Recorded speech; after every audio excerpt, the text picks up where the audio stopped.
that is a लैंगिक शोषण, and particularly we are going to talk about child sexual abuse. Okay, so abuse, हमें पता है the meaning of abuse is nothing but to exploit one, है ना, किसी का शोषण करना, इसको हम एब्यूट करते हैं. तो उसका कभी कभी we can say when we are talking about abuse means we are making misuse of that, और we are insulting someone, we are making ill use of that. उसका गलत तरीके से उपयोग करना या उसका शोषण करना, उसको हम इन शॉर्ट एब्यूज कहते हैं. And what is sexual abuse? The word itself says, शब्द में ही है सेक्सुअली एब्यूज करना, है ना. तो सेक्सुअल एब्यूज क्या होता है, मेरे ख्याल से इसके ऊपर ज़्यादा बोलने की ज़रूरत नहीं, कि किसी भी व्यक्ति का, चाहे वो एडल्ट हो या चाहे वो बच्चा हो, है ना, किसी भी व्यक्ति का हम उसके मर्जी के खिलाफ जब हम उसको एक्सप्लॉइट करते हैं, सेक्सुअली उसका शोषण करते हैं, उसके शरीर का उपयोग करते हैं, या उस तरह से उससे बर्ताव करते हैं, है ना, तो ये इसको हम क्या कहेंगे? सेक्सुअल एब्यूज कहेंगे, है ना. तो सेक्सुअल एब्यूज में जनरली हम क्या करते हैं, तो अगर कभी कभी तो हम उसको ज़बरदस्ती करते हैं, कभी डरा धमका के उससे उसका एक्सप्लॉइटेशन करते हैं, है ना, एंड डरा धमका के सेक्सुअली उसके साथ रिलेशन लोग रखते हैं. So these are all coming under sexual abuse. सिर्फ शरीर संबंध रखना या सिर्फ सेक्सुअली फिजिकली उसको एक्सप्लॉइट करना, ये तो बात सेक्सुअल एब्यूज में आती है, बट उससे रिलेटेड उस तरह से एक्सप्रेशन देना, उस तरह से हाव भाव करना, उस तरह से पिक्चर्स दिखाना, इमेजेस दिखाना, उस तरह से वीडियोस दिखाना, उस तरह से चैटिंग करना, है ना, मैसेजेस उस तरह से भेजना, this all are coming under sexual abuse, है ना. ये बात ध्यान में रखो. तो सेक्सुअल एब्यूज का मतलब सिर्फ उसको सेक्सुअली एब्यूज करना इन द सेंस फिजिकली उसके साथ इंटरकोर्स करना, फिजिकली उसके साथ, उसके शरीर के साथ जबरदस्ती करना, ये तो है ही, but as per the definition of World Health Organization ये कहते हैं कि व्हाट इज बाल लैंगिक शोषण, तो जिसमें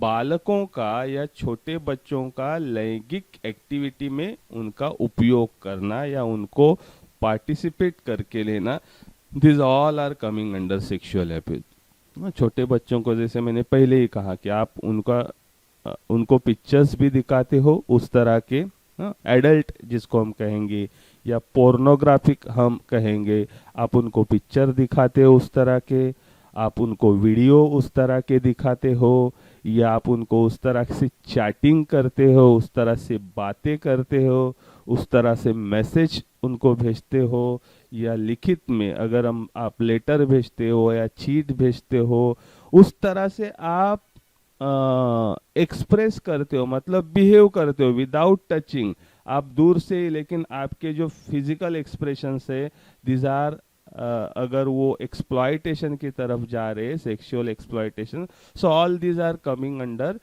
चाइल्ड सेक्सुअल एब्यूज. जब हम बच्चों के बारे में बात करते हैं तो इन सब चीज़ों का सेक्सुअल एब्यूज में समावेश जो है, इन्वॉल्वमेंट जो है वो होती है.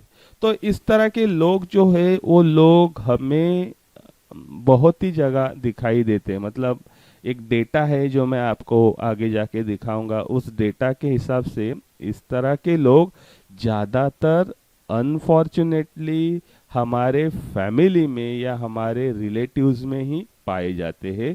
Those who are sexually abusing children in their family और इन देयर रिलेटिव्स, और कभी कभी पड़ोस में भी.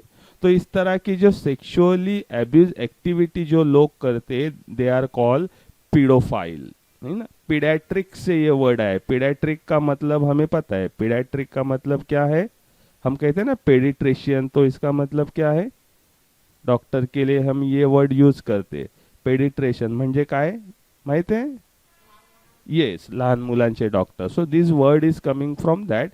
सो those who are sexually exploiting small children, they are called paedophile, जिसको हम मराठी में ट्रांसलेशन बाल भोगी ऐसा कर सकते हैं, मतलब बालकों का शोषण करने वाले. So these are called paedophile. Okay, so paedophile is the correct work, those are exploiting them. तो और हमारे मतलब पूरे विश्व का अगर हम डेटा अगर हम देखें तो ये पाया गया है कि सेक्सुअल अब्यूज के कारण 4 साल या उससे भी कम उम्र के बच्चों की मौत का या उनके वी कैन से उनके डेथ होने का जो प्रमाण है वो दुनिया भर में एकमेव ऐसा रीजन है, या this is the one of the reason. Because of that 4 years or below the 4 years childrens are we are found them as a dead, है ना. हम उनको मरे हुए पाते हैं. बहुत सारे ऐसे पुलिस केसेस हम देखते हैं कि बच्चों का एक्सप्लॉइट करके उनको मारा जाता है. कभी कभी उस एक्टिविटी में तो उनको तो कुछ समझता भी नहीं, 4 साल 6 साल के लड़के होते उनको तो कुछ समझता भी नहीं, और उनके साथ जब इस तरह से बर्ताव लोग करते तो उसी में उनका मृत्यु जो है वो हो जाता है. सो दीज आर ऑल, ये तो बहुत ही दर्दनाक और शर्मनाक बात है हमारे पूरे ह्यूमन सोसाइटी के लिए. दुनिया भर के हम बात करें तो जहाँ पे चाइल्ड सेक्सुअल एब्यूज का रेशो जो है वो बहुत ही ज़्यादा है. एक डेटा के हिसाब जो इंफॉर्मेशन मिली, according to that data you can see on the screen also, 1 out of 3 girls, मतलब 3 लड़कियों में से एक लड़की, and 1 out of 5 boys will be sexually abuse before they reach age of 18. मतलब 5 लड़कों में से एक लड़का और 3 लड़की में से एक लड़की उम्र की 18 साल पूरी करने से पहले सेक्सुअल अब्यूज को वो कभी ना कभी हम उसको कहते हैं शी और he is a victim of that, उसको बलि पड़े हुए होते हैं, उनके साथ ये हादसा हुआ होता है. अभी हम हमारी भी बात करेंगे, और हम अगर बचपन में जाके अगर कुछ बातें अगर याद करके देखेंगे तो we are also come to know that according to that यहाँ पे कहा गया है 1 out of 3 गर्ल्स, मतलब अपने अगर क्लास की भी बात करें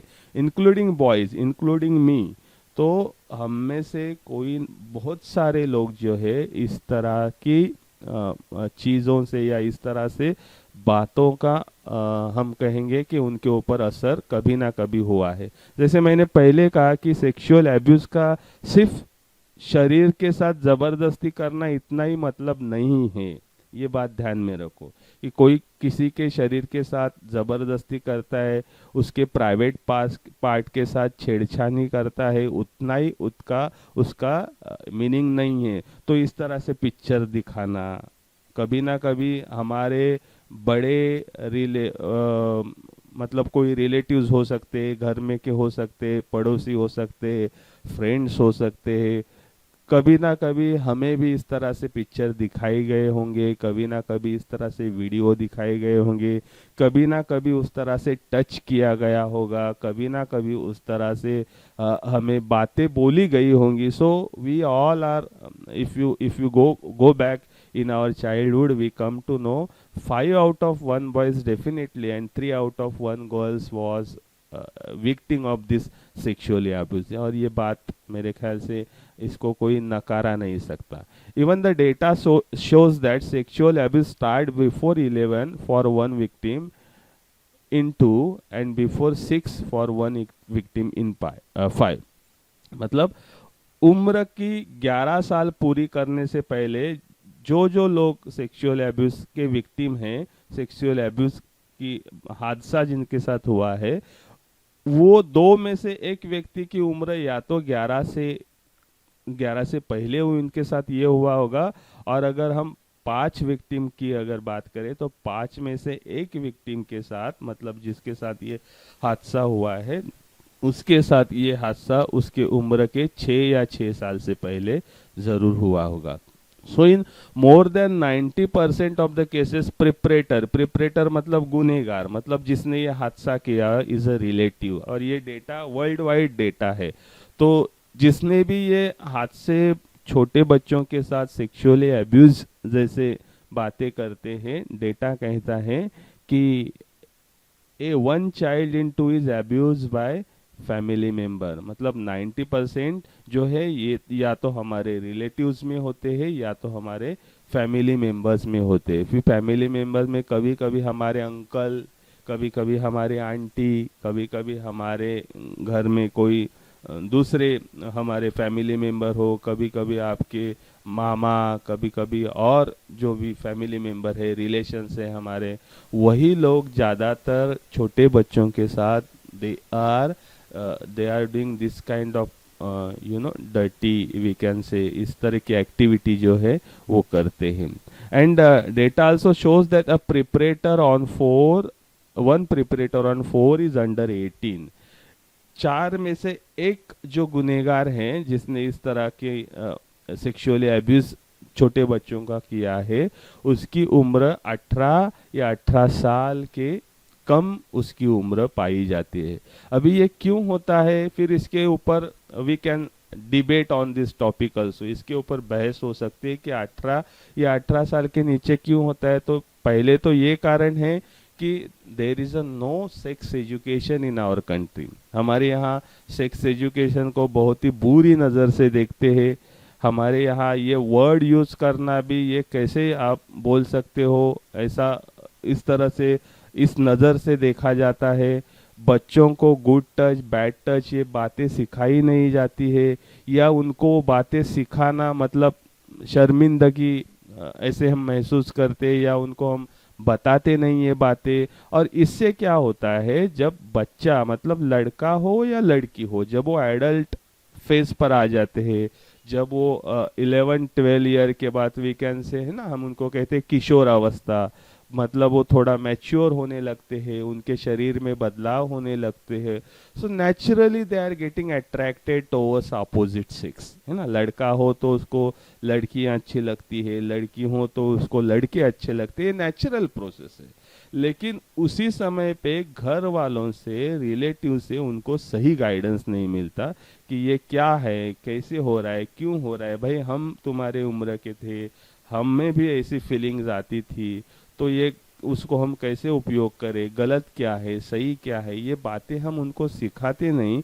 और इसका परिणाम ये होता है 18 या 18 साल के उम्र के बच्चे, when they are most having attraction towards opposite sex, what they do, they are try to collect information from the wrong sites, है ना। आजकल के बच्चों के हाथ में मोबाइल है, नेट है, तो फिर क्या करते हैं, मोबाइल पे, नेट पे ऐसे वैसे साइट से, पोर्नोग्राफिक जैसे साइट से वो इंफॉर्मेशन लेते हैं और उनको ही वो सच मानते हैं। और उसका परिणाम ये होता है, we are founding that 4 out of 1 perpetrator is under 18। और उसी के वजह से ये छोटे बच्चे, जिनको हम कहेंगे 18 साल के अंदर के बच्चे जो है, ये इनके छोटे बच्चों के साथ इस तरह का बर्ताव ज़्यादातर करते हैं, क्योंकि उनको पता होता है कि ये छोटा है, किसी को कहेगा नहीं, और इस तरह से वो ज़्यादातर बर्ताव करते हैं। तो सेक्स एजुकेशन, लैंगिक शिक्षा को हमारे समाज में आज भी मान्यता नहीं है। देखो हमारा syllabus from first standard up to graduation, you will never found sex education subject is there. हालांकि आप बहुत सारे डेवलप कंट्रीज में जाओ, वहाँ पे ये बातें बच्चों को सही तरह से सिखाई जाती है।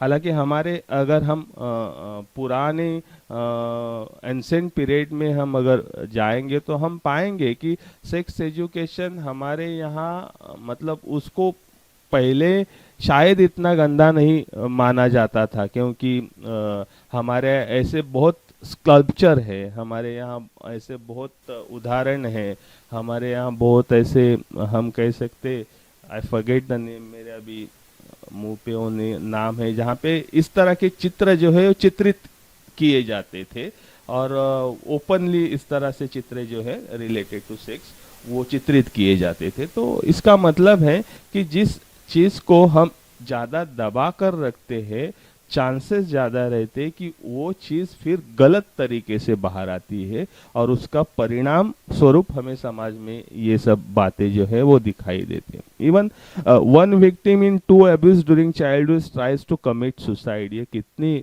बुरी बात है कि 2 में से एक बच्चा जो है या लड़का लड़की जो भी है वो बचपन में ही इस तरह की बातें उनके साथ होने के बजाय they are trying to commit suicide, वो आत्महत्या करने की भी कोशिश इसमें से करते हैं। वर्ल्ड वाइड डेटा कहता है कि 1 in 10 girls under age of 18 has been rape.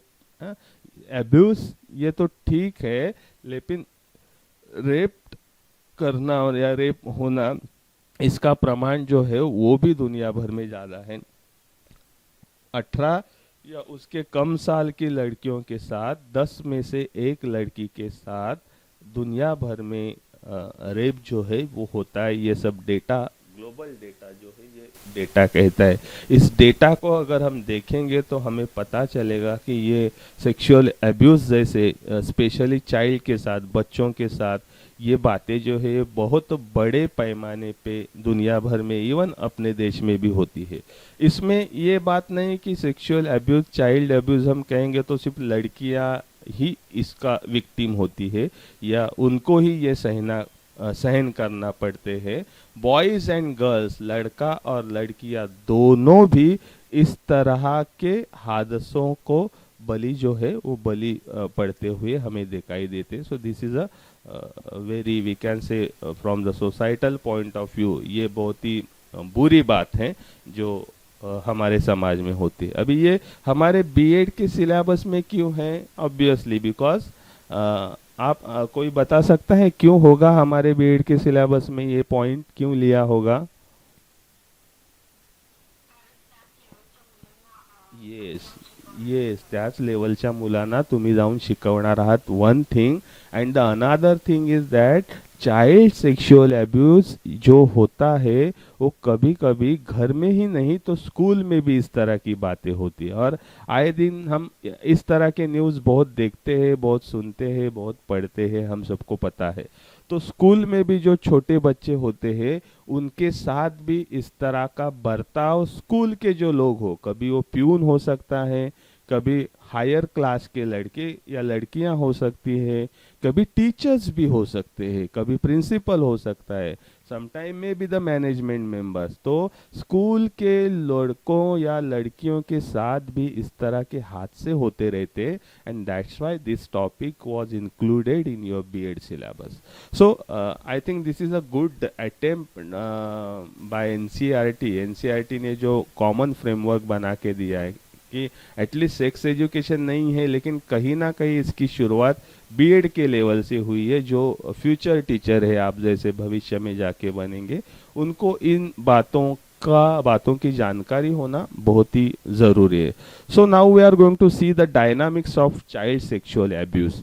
Dynamics मतलब कि ये कैसे होता है। So there are some steps are given, जो लोगों ने इसके ऊपर रिसर्च किया, स्टडी किया, तो उन्होंने उसके कुछ डायनामिक्स दिए कि ये हादसा हम इसको कहेंगे या इस तरह की बातें जो एक्टिविटीज जो है वो किस तरह से इनको दो जो आर पीडोफाइल, दो जो आर इस तरह के जो बातें करते, बाल भोगी या इस तरह के जो प्रिपरेटर रहते, गुनेगार रहते, वो ये बातें कैसे करते हैं। So they are given some steps. So first step is a manipulation. तो मैनिपुलेशन मतलब हस्तक्षेप, जिसको हम मराठी में कहेंगे या हस्तक्षेप करना। So manipulation is I think a common word, we all are aware about this. So according to that step 80 to 90% people those who are involved in child sexual abuse are from their trusted or from their family members, है ना। उनके या तो उनके विश्वास में के लोग होते हैं, मतलब हम घर पे कोई फैमिली है उनके साथ कोई रिलेटिव्स आते जाते रहते हैं, तो बच्चों को विश्वास होता है कि हाँ भाई ये मेरे चाचा जी है, ये मेरे मामा जी है, ये फूफा है, या मेरे मौसी है, या बड़े भैया है, या मेरे पिताजी के दोस्त है, या मेरे बड़े भैया के दोस्त है, बड़ी बहन की दोस्त है। तो दे आर नो कि वो हमेशा आते जाते रहते। तो इस तरह के जो लोग होते हैं जो घर में हमेशा आते जाते रहते हैं, उस तरह के लोगों की इन्वॉल्वमेंट चाइल्ड सेक्सुअल अब्यूज में 80 to 90% होती है। तो फिर ये लोग क्या करते हैं कि बच्चों को कभी चॉकलेट देना, कभी कुछ उनको फ्रूट देना या कुछ उनको बच्चों को जो अच्छा लगता है वो खिलौने देना, और उस तरह से बच्चों के साथ वो अपना अच्छा रिश्ता बना लेते हैं। अभी ये बात ऐसी नहीं है कि हर कोई उसी लिए इसीलिए बच्चों को चॉकलेट देता है, ये सोचना भी गलत होगा। नहीं तो आए दिन कोई हमारे घर में अच्छे लोग, हमारे अच्छे रिलेटिव दोस्त लोग आते होंगे, हम उनको भी हमारे घर के छोटे बच्चों के साथ अगर वो खेलते हैं, चॉकलेट देते, उनके लिए कुछ गिफ्ट लाते, खिलौने लाते, तो हर एक का वो मतलब होता है, ऐसा नहीं है। बट ज़्यादातर शुरुआत जो है, शुरुआत इस तरह से होती है, those who are member, those who are trusted और लव्ड बाय चाइल्ड। देन उनको जब विश्वास हो जाता है कि ये बच्चा अभी मुझे पहचानने लगा है, उसको पता है ये अंकल या आंटी या जो भी आते हैं, बड़े भैया के या पिताजी के, मम्मी जी के दोस्त, फ्रेंड्स वगैरह जो भी है, ये हमेशा आते जाते रहते हैं, कभी कभी मुझे चॉकलेट देते हैं, खिलौने देते हैं, तो बच्चे उनके साथ घुल मिल जाते हैं। बच्चों को फिर लगता है कि ये अपने ही हैं, उनके ऊपर विश्वास हो जाता है, और उसी चीज का फायदा जो है ये लोग लेते हैं, और फिर ये लोग उनके साथ इस तरह की सेक्सुअल एक्टिविटीज करते हैं। तो कभी कभी वो क्या करते हैं, वो बोलते हैं कि चलो हम कोई गेम खेलते हैं, और गेम खेलते हैं, बच्चों को खेलना अच्छा लगता है, फिर उनको गेम खेलते वक्त उनको ऐसे बुरी बुरी पिक्चर्स दिखाना, पोर्नोग्राफिक इमेजेस दिखाना, वीडियोस दिखाना, कभी कभी उस तरह की बातें करना, कभी कभी उनके प्राइवेट पार्ट को छूना, इस तरह की हरकतें जो है ये लोग बच्चों के साथ करते हैं, and they are trying to sexually interact with that child, है ना। बच्चों के साथ वो सेक्सुअली इंटरेक्ट करने की कोशिश ज्यादातर करते। देन दे बच्चों को बोलते कि ये सीक्रेट रखना है। सो कुछ बातें यहाँ पे मैंने लिखी है कि कभी कभी वो बोलते कि देखो, जो लोग एक दूसरे को पसंद करते हैं ना, वो वैसे ऐसे ही करते हैं। तो फिर बच्चों को पूछते हैं मैं आपको पसंद हूँ, तो बच्चों को पता है ये मेरे अंकल है, चाचा है, या मेरे पिताजी के फ्रेंड है, या बड़े भैया के फ्रेंड है। बोलते हैं हाँ आप मुझे पसंद हो, आप मुझे खिलौने लाते हो, चॉकलेट लाते हो। तो बोलते हैं हाँ अभी मैं जो कर रहा हूँ ना, तो ये जो लोग एक दूसरे को पसंद करते हैं तो लोग ऐसे करते हैं। तो बच्चों को तो कुछ पता नहीं होता, उसको लगता है हाँ भाई पसंद होते तो ऐसे करना होगा, तो उसको कुछ बोलते नहीं। और जब बच्चों को ये बातें थोड़ी बहुत मतलब व्हेन ही और शी वाज रिफ्यूजिंग, उनको अच्छा नहीं लगता है इस तरह से, तो फिर वो उनको थोड़ा डरा धमकाते। तो बोल के देखो अभी मैंने जो किया, आप अपने मम्मी को मत बताओ, आप अपने पिताजी को या घर में किसी को मत बताओ, नहीं तो घर वाले तुमसे बहुत नाराज हो जाएंगे। तो ऐसे उनको डराते हैं। या तो बोलते देखो आपने किसी को बताया, मैंने आपके साथ ऐसी बातें की, तो पुलिस वाले आके मुझे पकड़ के लेके जाएंगे और फिर मुझे बहुत मारेंगे। तो बच्चा बेचारा मासूम होता है, वो डर जाता है, बोलते हैं नहीं नहीं मैं बताऊंगा तो ये अंकल को पुलिस वाले लेके जाएंगे, और पुलिस का डर तो हमेशा छोटे बच्चों के मन में रहता ही है। तो उसको लगता है कि नहीं फिर मम्मी नाराज हो जाएगी, ये अंकल को या ये आंटी को पुलिस वाले लेके जाएंगे, उसको मारेंगे पीटेंगे। इसी डर से ये जो हादसे या ये जो चाइल्ड सेक्सुअल एब्यूज के किस्से घर घर में कभी कभी होते हैं, उनकी सीक्रेट जो है वो सीक्रेट बाहर नहीं आता ज्यादातर, अगर हम उदाहरणों में देखें तो। And then after some days और after some times childs are try to disclose this abuse. कुछ दिनों के बाद इस तरह के जो हादसे बच्चों के साथ हुए होते हैं, वो बच्चा, लड़का या लड़की, वो घर में बोलना चाहता है या घर में वो दिखाना चाहता है। कभी कभी वो डायरेक्टली बोल देता है, डायरेक्टली बोलने के चांसेस बहुत ही कम होते हैं। तो उसके बहुत सारे फिर इमोशनली वो कभी कभी कोलैप्स हो जाता है। तो ये एज अ पेरेंट हमारी जिम्मेदारी है, या टीचर, अगर ये स्कूल में अगर हो गया है या भले वो घर में हुआ है, लेकिन स्कूल में अगर हमें कोई बच्चा दिखाई दे जो हमेशा मस्ती करने वाला था, हमेशा बोलने वाला था, हमेशा अच्छी पढ़ाई करने वाला था, वो बच्चा यकायक वो बच्चा चुप चुप सा रहने लगता है, यकायक वो बच्चा किसी से दोस्ती करना, घुल मिल जाना उसको अच्छा नहीं लगता। उसको आप थोड़ा भी छुओ एज ए टीचर, आप कोई गंदे नज़र से नहीं, एज ए टीचर आप उसको पास लेने जाओ तो आपको फिर दूर धकेल देता है। या कभी कभी इस तरह से कुछ बातें उससे होती है, या कुछ तरह के ड्राइंग ऐसे वो ड्रॉ करता है जिसमें से वो कुछ बताना चाहता है। सो directly indirectly, after few days, after few months, or maybe after few years, that child was trying to disclose that abuse। वो अपनी बात, अपने साथ जो हुआ है वो आपको इस तरह से बताने की कोशिश वो करता है, क्योंकि उसमें हिम्मत नहीं होती डायरेक्टली बोलने की, क्योंकि उसको फेस 3 पे देखा जाए तो उसको धमकाया गया होता है कि मैं फिर, मम्मी को बुरा लगेगा, मुझे जेल होगा, या कभी कभी मैं तेरे मम्मी को मार दूंगा, मैं तेरे भैया को मार दूंगा, ऐसी बातें वो करते हैं। इसलिए वो बच्चा डर के वो करता है। और कभी कभी उसके फिजिकली वो इतना इंजर्ड हो जाता है कि वो बातें सामने आती है। फिर उसको बैठने के लिए तकलीफ होती है, उसको यूरिन के लिए तकलीफ होती है, या फिर जो हमारी रोजमर्रा की जो हम नैसर्गिक जो चीज़ें करते हैं उसके लिए उसको तकलीफ होती है। और कभी कभी लड़कियों के बारे में फिर बहुत सारे और फिजिकली कॉम्प्लिकेशंस बढ़ जाते हैं। कभी कभी उनके पेट में दर्द होना, ये सब बातें होती है, और उससे कहीं ना कहीं इस तरह की बातें जो है वो बच्चा डिस्क्लोजर करने की कोशिश करता है। तो ये 4 फेजेस दिए हैं, जो 4 phases actually child sexual abuse में होते हैं। तो पहले तो मैनिपुलेशन, रिलेटिव्स होते हैं, then they are trying to sexually interact, then they are asking them to keep secret, और उसके लिए फिर उनको डराया धमकाया जाता है। And then after few days, few months, that child was trying to disclose this abuse। तो अभी आप जब टीचर बन के स्कूल में जाओगे, तो अगर आपको ऐसी बातें आपके नज़र में आए कि अरे ये बच्चा तो पहले तो काफ़ी अच्छा बोलता था, काफ़ी अच्छा इन्वॉल्व होता था हर एक बात में, हर एक एक्टिविटी में, अभी पीछे पीछे क्यों रह रहा है, पढ़ाई की तरफ उसका ध्यान नहीं है, पहले तो अच्छा पढ़ाई करता था, स्पोर्ट्स में या जो भी एक्टिविटी शुरुआत में करता था, अगर वो बाद में नहीं करता है तो आपको पता चलना चाहिए कि कुछ तो गड़बड़ उसके साथ हुई। So these are all dynamics of child sexual abuse. ये सब बाल लैंगिक शोषण की हमें कह सकते हैं गतिशीलता है।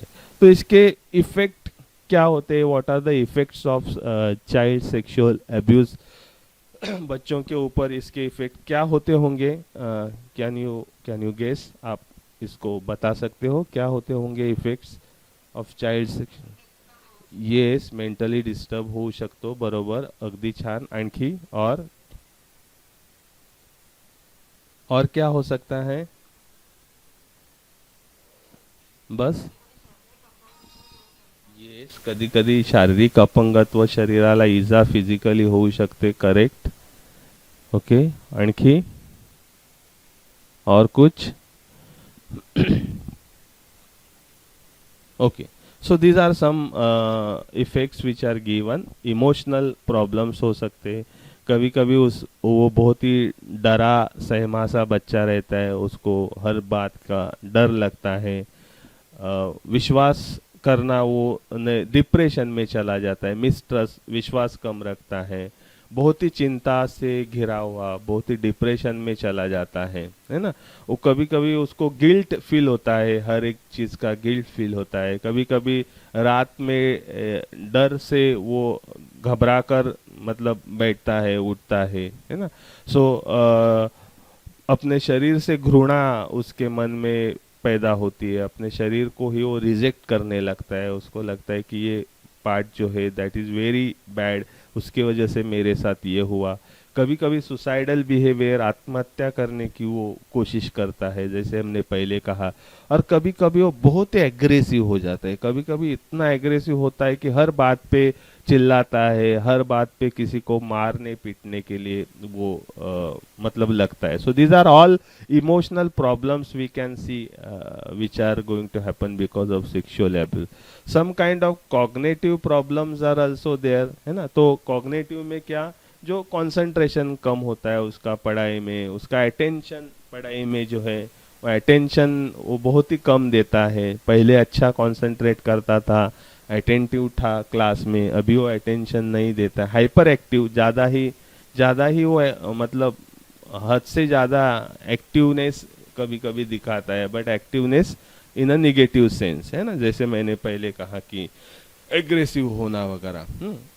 और एकेडमिक परफॉर्मेंस उसका कम होते जाता है, मतलब पहले तो बहुत होशियार था, अच्छे मार्क्स लेता था पढ़ाई में हर एक सब्जेक्ट में, but now deterioration in academic performance उसका जो है वो कम होते जाता है। Some relationship problems are also occurred, वो उसके फ्रेंड के साथ वो ज़्यादा घुल मिल नहीं जाता, कम फ्रेंड होते हैं पियर्स के साथ, पियर्स मतलब हम उम्र, सेम उम्र के बच्चों के साथ वो घुल मिल नहीं जाता, है ना, हमेशा डरा डरा सा रहता है। सम फंक्शनल एक्टिविटीज, तो मतलब these are related to functions, नींद कम आना, कभी कभी चेंजिंग इन ईटिंग हैबिट्स, पहले बहुत खाता था अब खाना ही उसने छोड़ दिया है, या वो कुछ खाता है कुछ भी उसको दो उसका ध्यान नहीं होता, वो खाते ही रहता है ना, हमेशा सर दर्द हो रहा है या पेट में दर्द हो रहा है, इस तरह के कंप्लेंट हमेशा वो करते रहते हैं। So these are all psychological problems we can see in a child those are sexually abuse. और फिर फिजिकल इफेक्ट तो होता ही है, जैसे मैंने नीचे लिखा है, पेनिंग होता है प्राइवेट पार्ट में, ब्लीडिंग होता है, समटाइम इन्फेक्शंस होता है प्राइवेट पार्ट में। सो even the girls those who are 12 or above below 18 years, in between 12 और 18 years, वो ज़्यादातर प्रेग्नेंट रहने के भी चांसेस जो है वो होते हैं। तो इस तरह से फिजिकल और साइकोलॉजिकल इफेक्ट जो है वो हम इस तरह के एक्टिविटी के बाद बच्चों में देखते हैं। अगर इस तरह के हम कहेंगे सिम्टम्स अगर आपको बच्चों में दिखाई देते हैं, बीइंग एज अ टीचर और बीइंग एज अ पेरेंट और फैमिली मेंबर अपने घर में, तो आपको ये पता चलना चाहिए कि कुछ तो इसके साथ गड़बड़ हुई है, कुछ तो इसके साथ बुरा हुआ है। हमेशा ये सिम्टम्स हो तो ये नहीं है कि हमेशा उसके साथ ही विल सेक्सुअली अब्यूज ही और शी, शायद कुछ और भी बातें हो सकती है, लेकिन वी शुड प्रिपेयर्ड, हम as a parent, as a आप बड़े भैया या सिस्टर या जो भी हो, या आप रिलेटिव हो, तो इस तरह की बातें जो पहले नहीं दिखाई देती थी अभी दिखाई देने लगे, तो आपको ज़्यादा अवेयर होना ज़रूरी है ताकि आप उसके ऊपर अच्छे एक्शन ले सके। So these are all effects we can say we see after sexual abuse in victim. Victim जैसे मैंने कहा या तो लड़का भी हो सकते या तो लड़की भी हो सकते हैं।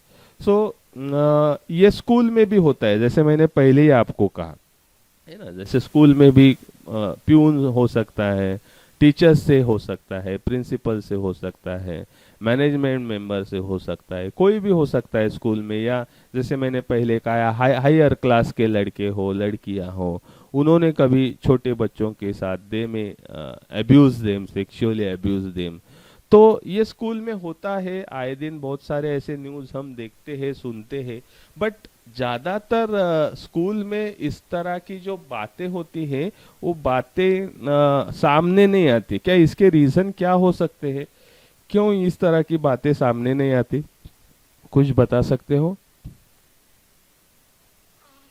हाँ हाँ हाँ, एकाने बोला कोणीतरी,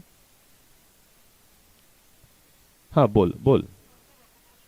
हाँ ये ज्यादातर फिर ऐसी बातें अगर प्रिंसिपल मैनेजमेंट के सामने आए तो वो बोलते कि भाई हमारे स्कूल की रेपुटेशन खराब हो जाएगी, तो वो क्या करते हैं, छुपाने की कोशिश करते हैं, ऐसी बातें छुपाने की कोशिश करते हैं, बच्चे को या उनके पेरेंट को अगर समझ में आए तो उनको मैनेज करने की कोशिश करते हैं, सो दैट स्कूल रेपुटेशन जो है वो खराब ना हो सके। सही बात कही।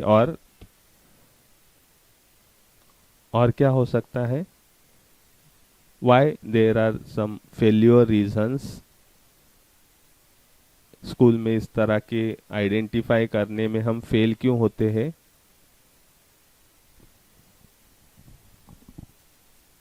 बस प्रेस्टिज का ही।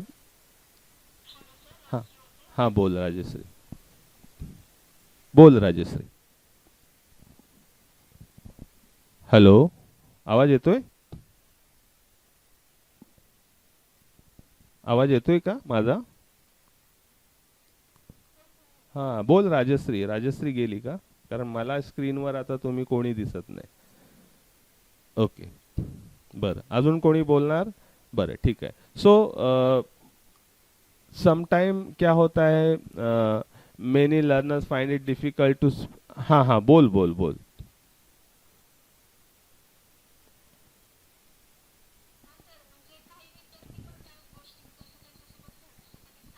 सांगत नाही, हाँ बरोबर. कारण येस, जसं मी पहिला मुद्दा लिहिलाय कि कभी कभी बच्चों को लगता है कि स्टिग्मा उनके ऊपर जाता है ना, सो वो डरते हैं कि हमारी बदनामी हो जाएंगी स्कूल में या फिर हमारे समाज में, दोस्तों के ग्रुप में. सो बदनामी के डर से ज़्यादातर बच्चे ये बातें किसी के साथ शेयर नहीं करते, वो बोलते नहीं. ये पहली चीज़ है. दूसरी बात हम कहेंगे कि अगर इस तरह की बातें प्रिंसिपल में की हो या टीचर ने की हो, तो फिर बच्चे क्या बोलते हैं, अभी ये टीचर ने मेरे साथ ऐसे किया है तो मैं कैसे इनके कंप्लेंट करूंगी या करूंगा. अगर मैं इनके, या प्रिंसिपल ने किया है तो मैं कैसे इनकी कंप्लेंट करूंगी. अगर मैं कंप्लेंट इनकी करने जाऊँ तो हो सकता है मुझे ही लोग डांटेंगे, मुझे ही झूठा साबित करेंगे, या मुझे ही फिर वो टीचर शायद अपने सब्जेक्ट में फेल कर देगा, प्रिंसिपल शायद मुझे एग्जाम में फेल कर देगा. इस तरह की बातें, क्योंकि वो बड़े हैं और उनको हम रिस्पेक्टफुली देखते हैं ना, बच्चों को हम ये सिखाते हैं बचपन से. तो इस तरह का अगर कल्प्रिट या इस तरह का गुनहगार अगर टीचर हो, प्रिंसिपल हो या प्यून हो, जो स्कूल अथॉरिटी से रिलेटेड हो, तो उनकी बातें जो है वो, उनकी बातें ज़्यादातर बच्चे फिर सहन करते हैं और वो बताते नहीं है ना. ये रीज़न हो सकता है. Sometime there are some, we can say bullies, मतलब जो गुंडागर्दी करने वाले बच्चे स्कूल में होते हैं, बड़े बच्चे होते, वो इस तरह की हरकतें करते हैं और उनको, छोटे बच्चों को धमकाते हैं. आपने ये बातें कही तो मैं मारूंगा आपको, या आपको सिस्टर को मारूंगा, या आपका भाई मेरे क्लास में उसको मारूंगा, आपके मम्मी को मारूंगा, आपके पिताजी को मारूंगा. इस तरह से डरा धमकाते हैं.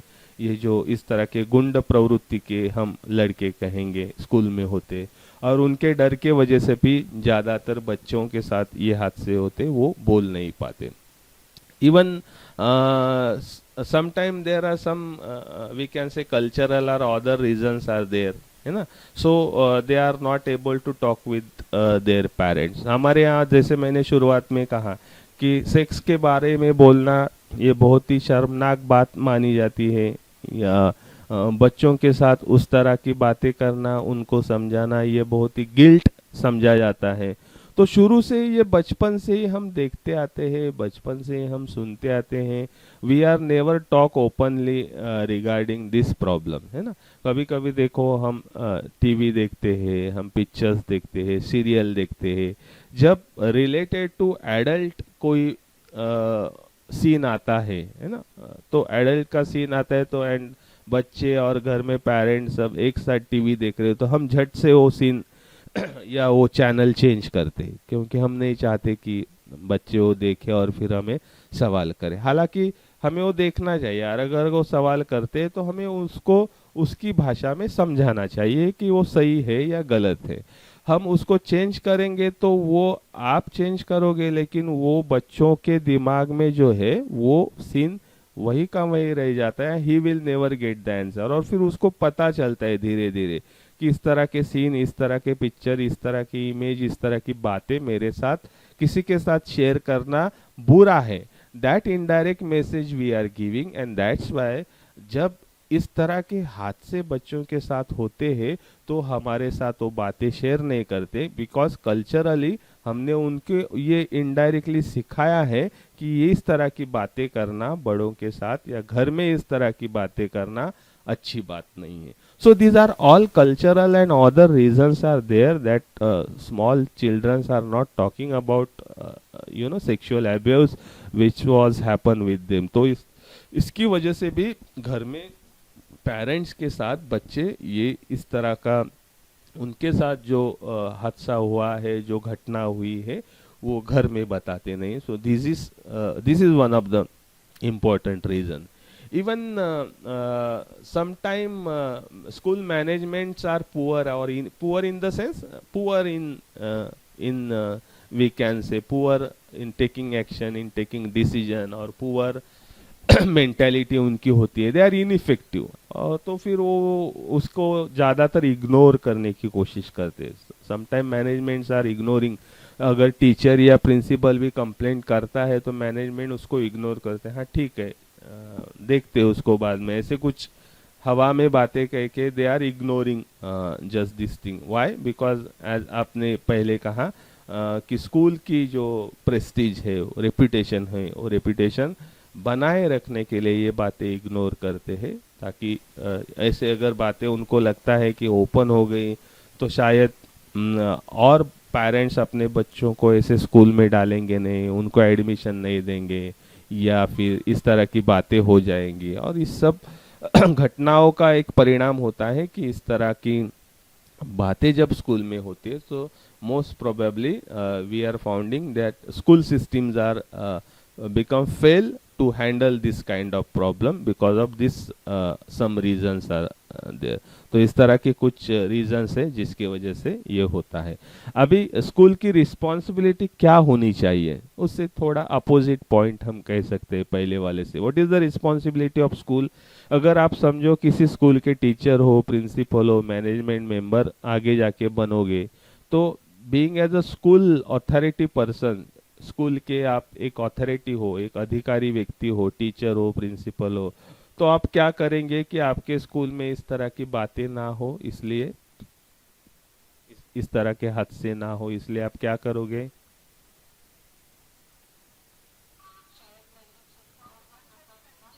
येस येस, करेक्ट करेक्ट, अगदी अगदी. बॅड टच, गुड टच, निदान एवढं तरी आपण मुलांना शिकवायला हवं की जेणेकरून बच्चे जो है वो बच्चे उनके साथ कोई बुरा वर्ताव करता है तो उसको अपोज कर सके. Good, very good. तो आपण प्रसार प्रचार केला पाहिजे लैंगिक शिक्षणाचा. और क्या कर सकते हैं?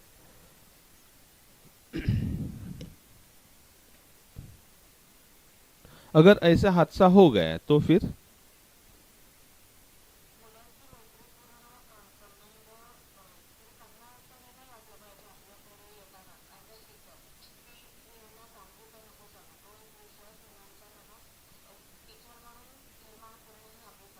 क्या बात है, बहुत ही अच्छा, बहुत ही अच्छी बात कही कि यस, बहुत परफेक्ट, कि आपका और स्टूडेंट का रिलेशन फ्रेंडली होना चाहिए, ताकि अगर उनके साथ ऐसे कुछ होता है तो वो आपके पास आने से और आपको बातें कहने से हिचकिचाए नहीं, डरे नहीं, और ओपनली आपके ऊपर विश्वास रख के वो बातें कह सके. इस तरह का रिलेशन आपको मेंटेन करना चाहिए. बहुत ही बढ़िया. और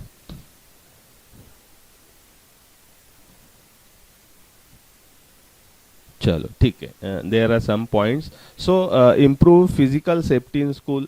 स्कूल में physical safety in the sense, school अगर आपकी है तो वहाँ पे अगर पॉसिबल है तो सिक्योरिटी होनी चाहिए. अगर पॉसिबल है तो at least we can put some cameras, है ना, आजकल स्कूल के प्रीमाइसेस में भी कैमरेज हमें दिखाई देते हैं. तो इस तरह के जो एक्टिविटी जो है वो लोग करने से पहले सोचेंगे. अगर कैमरा है, अगर your school is under surveillance, camera के अंडर है, तो इस तरह की बातें करने से लोग डरेंगे.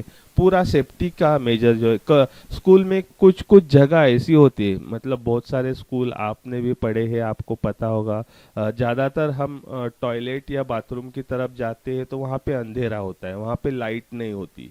और उसी जगह या कुछ कुछ क्लासेस ऐसे होते हैं, उस क्लास में कोई बैठता नहीं, वो खाली होते, और फिर उसमें भी लाइट नहीं होती, उसमें भी वेंटिलेशन नहीं होता. तो इस तरह की जगह जो है, टॉयलेट्स है, खाली क्लासेस है, तो इस तरह के जगह के ऊपर ज़्यादा ध्यान देना चाहिए. वहाँ पे लाइट की व्यवस्था करनी चाहिए ताकि कोई आ जा सके तो हमें आसानी से दिखाई दे सके. तो इस तरह के कुछ सेफ्टी मेजर्स जो है, वो सेफ्टी मेजर्स हम लेंगे तो इस तरह के हादसे स्कूल में नहीं होंगे. जैसे पहले अभी किसी ने कहा कि स्कूल में इतना ओपन आपका एनवायरनमेंट होना चाहिए नॉन थ्रेटनिंग, उनको डर नहीं लगना चाहिए, तो ताकि वो आपके साथ एकदम खुले दिल से बातें कर सके, इस तरह का स्कूल में एनवायरनमेंट होना चाहिए। We can say democratic environment should be there, है ना, तो बच्चों के साथ घुल मिल जाना। तो इस तरह से अगर नॉन थ्रेटनिंग एनवायरनमेंट अगर हम क्रिएट कर सके तो इसका परिणाम होगा कि बच्चे आपके साथ सब बातें शेयर करेंगे और उससे आपको पता चलेगा कि क्लास में या उनके साथ क्या हो रहा है। ओके, अगर ये कोई स्कूल का टीचर या कोई स्कूल का कर्मचारी अगर इस तरह का बर्ताव करता है तो स्कूल ने उसको तुरंत टर्मिनेट कर देना चाहिए। He should immediately dismiss from that post, है ना। तो लेकिन हम देखते हैं कि इस तरह होता नहीं, कि कोई टीचर या कोई प्यून या कोई और स्कूल का मेंबर जो है वो बच्चों के साथ ऐसा अगर करता है तो उसको रस्टिकेट करना, टर्मिनेट करना, इस तरह की अगर स्ट्रिक्ट एक्शन हम लेंगे तो शायद दूसरे टीचरों को ये मैसेज जाएगा और आगे जाके कोई इस तरह का बर्ताव नहीं करेगा। We should give support to victim, उसको डराया धमकाया ना जाए या उसको प्रेशराइज ना किए जाए कि आप ये बातें बाहर मत बोलो, स्कूल की बदनामी होगी, वो टीचर की बदनामी होगी। तो इस तरह से आप उसको इमोशनली और अगर डराओगे तो बच्चा और डर जाएगा, फिर वो ओपन अप नहीं हो पाएगा। उल्टा आप उसको धीरज देना चाहिए। We should support that child, वो जो इसके साथ ये हादसा हुआ है उसको सपोर्ट करो, उसको इमोशनली सपोर्ट करो, इसको धीरज दो और उसको उसमें ये कॉन्फिडेंस डेवलप करो कि उसको वो खुले दिल से बोले, ताकि और उसको कुछ नहीं होगा, उसके पेरेंट्स को कुछ नहीं होगा। इस तरह की अगर हम उसको सपोर्ट देंगे तो बच्चा उसके साथ जो बीती है वो सबके साथ शेयर करेगा। We should empowering girls to defend themself, बच्चों को, लड़कियों को ज़्यादातर हमें प्रशिक्षण देना चाहिए, जबकि बहुत सारे स्कूल में आजकल कराटे वगैरह इस तरह का सेल्फ डिफेंस के कोर्सेज सिखाए जाते हैं। तो इस तरह के सेल्फ डिफेंस के कोर्सेज सिखाने चाहिए ताकि अगर उनके साथ कोई इस तरह का बर्ताव करने आए, they can fight, they can we say they can defend themselves, है ना, वो खुद का बचाव जो है वो कर सकते हैं। तो इस तरह के सेल्फ डिफेंस जैसे प्रोग्राम खास करके लड़कियों के लिए हमने स्कूल में लेने चाहिए, तो वो इंडिपेंडेंट हो सके, एम्पावर हो सके।